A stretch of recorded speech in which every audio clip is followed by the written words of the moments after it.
হায় হায়, দুনিয়া জান্নাতের রানী হওয়ার সব যদি মা বোনদের ভিতরে থাকতো, তাহলে কোন মা বোন দুনিয়াতে প্রসাদিনীর জন্য না ইচ্ছা করতো, না হাত বাড়াইতো, না ফার্নিচার আর্নিচার, না প্রসাদনী, না কাপড়, না চোপড়, না সোনা, না গয়না, কোন জিনিসের জন্য স্বামীকে বিরক্ত করতো না। যদি সে জানতো যে আমি জান্নাতে কত বড় রানী হব। দুনিয়ার মা বোনরা হুরদের থেকে 1,00,000 গুণ বেশি রূপসী হবে। সুবহানাল্লাহ।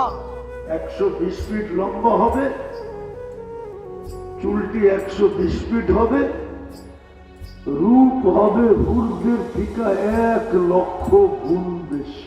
সুবহানাল্লাহ। চলো, কাহিনী মনে উঠলো, শুনেই দিই, আবার পিছিয়ে ঘুরে আসবো।